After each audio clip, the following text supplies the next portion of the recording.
Next we have is the cost center planning. So what is cost center planning? So cost center planning is actually handled in differently in different industries. So all how we handle this actually depends upon a few key factors. For example, it is depends upon what kind of industry it is, what is the organization structure they have, and also the areas of responsibilities that they have within the organization. So it depends upon that we actually have this planning, cost center planning being made. So this planning is very much required to segregate the expected cost at each cost centers. For example, any cost center will have certain cost incurred, and we need to segregate this cost and also plan the output expected to be generated at that cost center. We need to plan those outputs. What will be expected? What can be the cost that can be incurred? That we need to plan that. So the cost centers are generally planned for any fiscal years or quarterly fiscal years or or for any other periods. We generally plan for these particular periods or fiscal years or fiscal year quarters. So again, we have two types of cost center plannings. When you're doing the cost center planning for the activities, we have two types. One is planning of cost centers for the expenses incurred independent of the activity. Like there may be no manufacturing activity taking place, and even but still we have certain cost incurred. For example, we have rent, we have transport, we have travel, and we have, for example, uh, telephone expenses. So these are not actually happening in the manufacturing unit, but still they are adding up for the total expenses of the uh, total expenses from that cost center. So we need to do the planning of these cost centers also, from which we incur the expenses. And the second type of cost center planning is we have certain activities which are actually dependent. These expenses that are actually dependent on the activities. Like we incur some costs, 6,000 US dollars, 7,000 US dollars from certain manufacturing dependent activities. For example, machine hours, for example, setting up of machines or certain labor activities, R&D activities, research and development activities. So these are the activities which are actually directly connected with the manufacturing unit. These are the activities that actually take place in the manufacturing unit of the organization. So these are called as activity dependent cost center planning. So how we'll see how we do this cost center planning for the activity dependent and activity independent. So again, I already given the difference of activity independent and activity dependent, and also given the examples that these are rentals, travel expenses, telephone expenses. Whereas this activity dependent are machine hours, setting up activities, and like the activities that we just now created, the activity master data. For these rent, telephone expenses, all these also we need to do the cost center planning. So what might be the cost that might be incurred? The transaction code we generally use for this is KP26, KP06 and KP26, two transaction codes. KP06 we use for activity independent. KP26 we use for activity dependent. Okay, so let's go to SAP. Let's enter the transaction KP06. So this is for the activity dependent. For this activity dependent, before we have this, we need to have cost elements for all those telephone expenses, whatever the salaries of the employees, travel expenses. So first we need to set up the activity cost element for those. And here, if you see, we are doing it for activity input planning. We are not doing any allocations here. This is not an allocation cost element. So one catch here is we need to create the cost elements. We had to have the cost elements for this cost center planning, which is having the cost element category as 41, which is overhead costs. And then we can do the planning of these cost elements. So let's create a cost element then with this particular cost element category, that is 41. So again, we have to use the cost center cost element P code, that is K06 secondary cost element. And let's create the previously.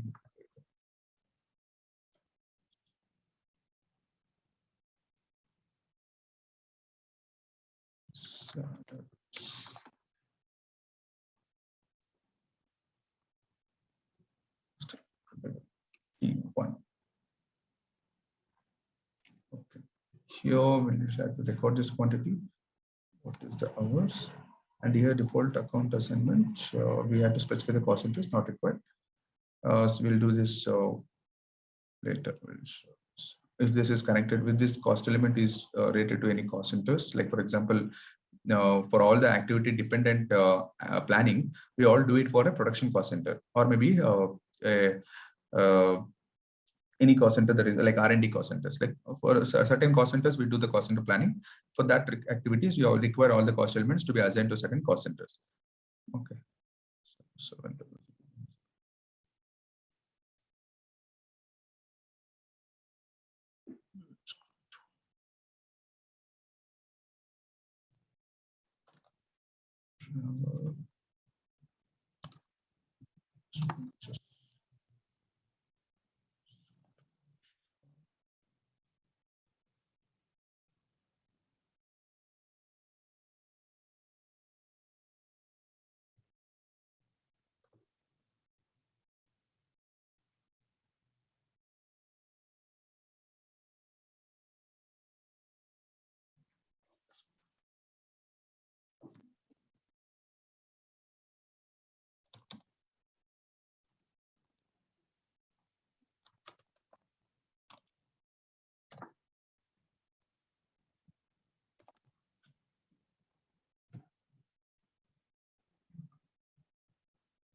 so we have this cost element.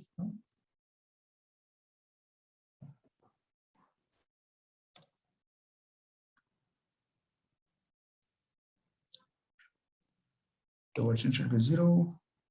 Here we are doing it for 6 to 9. Fiscal year is 2022.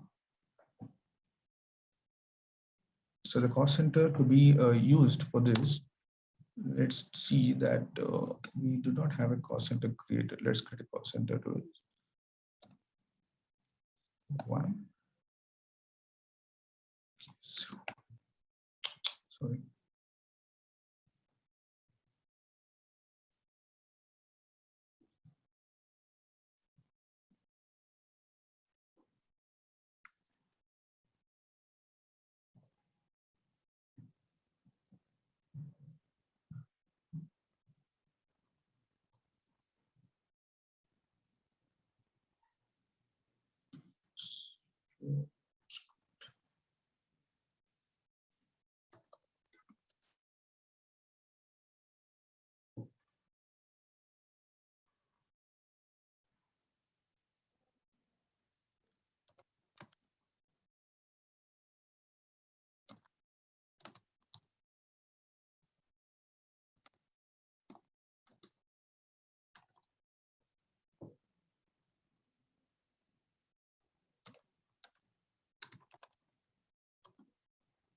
It should be the production cost center category should always be the production one.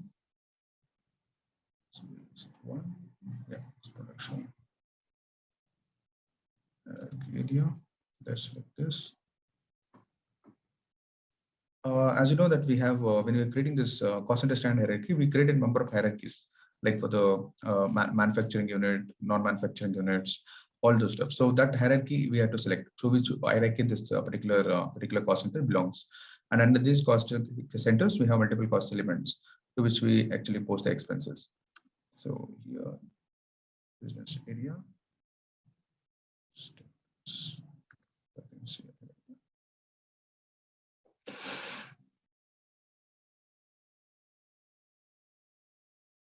Okay. Now we have created N462 cost center.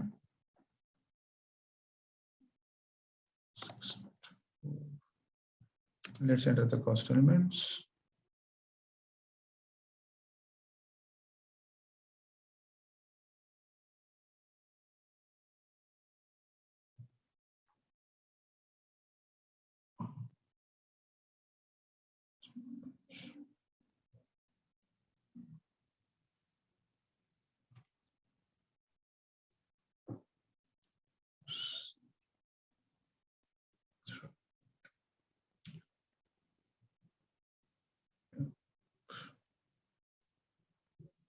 Yeah.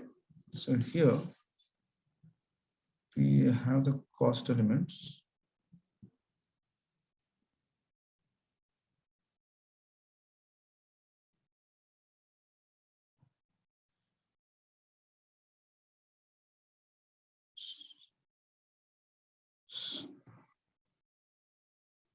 Let's say that for 7700100 for the employees, we have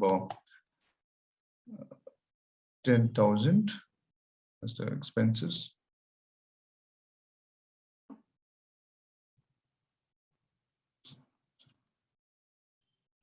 Let's say 6,000.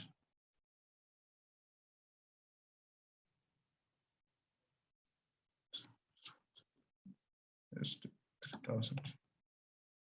Okay. These are the distribution keys.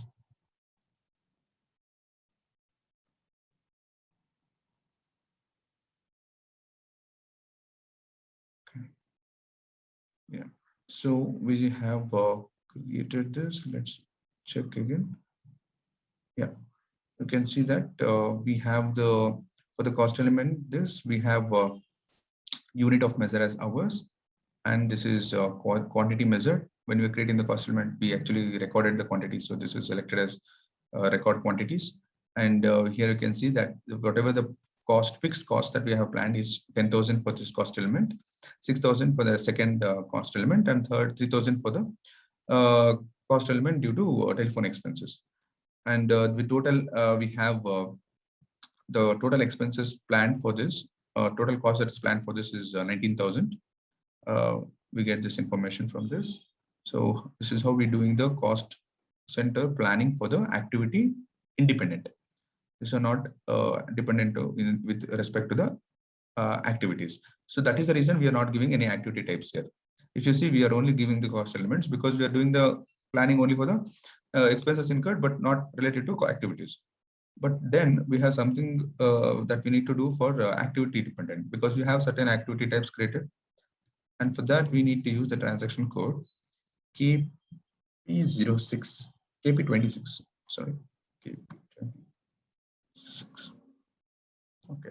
Here you can see we are doing the price planning, or called as activity type planning for activities. Here we do not have any cost elements. If you see, observe, we don't have a cost elements here. We just have the cost centers.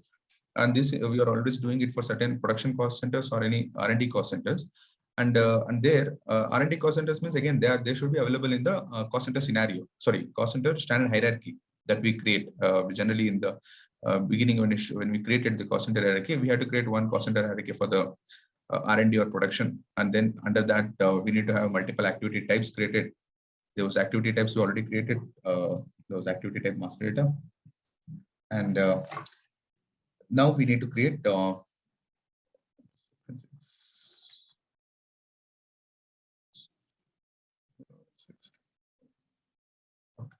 we have to, let's plan this. Let's take it as form based. In this form based, these two, free based and form based. In the form based, what happens is even if there is even if there is it will fetch all the master data, like cost center master data, even though we do not plan anything for it. Like this indicator showing whether the current planning session is performed with layout planning. Like if you do not activate this indicator, only objects already planned are shown. So if I do not activate this indicator, we activate this free one, then only the objects which are planned will be shown here, which will not show the one that we have the master data for it. Like we have the activity type master data for it, cost center master data for it. If you activate this, all the objects with valid master data are displayed, regardless whether the objects have been planned or not planned. Like whether these cost centers are planned or these activities are planned, it doesn't consider that. If it will actually display all those the one that is having the master data, all those cost objects. These are the cost objects which have the master data. It will be showing that. So let's have one R&D master data. Okay, 1463.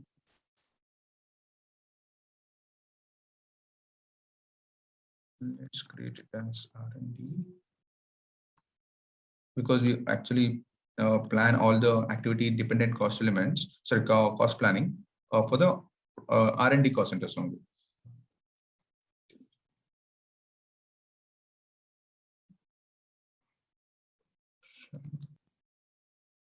The category 1 and category.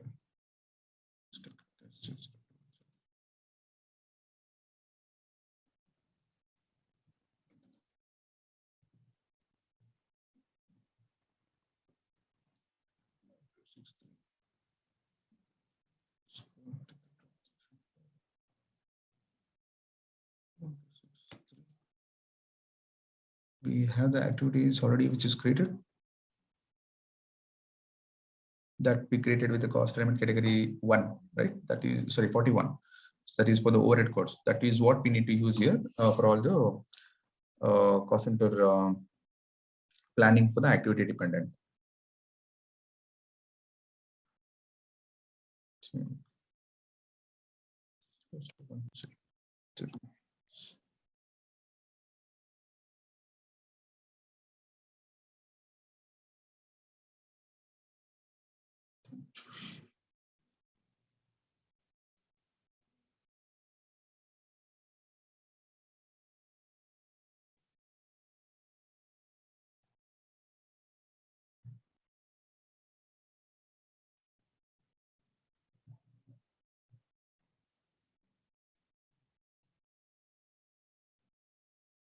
Okay.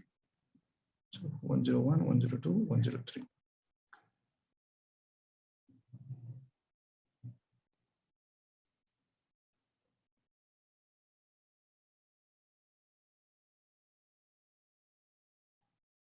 Then need to click here, overview screen, so that we can do the planning here. If you see, we have all these activities for this R&D cost centers 1263. Under this, we have planning that this particular activity, that is labor activity, which is actually measured in terms of hours, is incurring the cost of consider 4,000 per hour. Okay, this is units 1.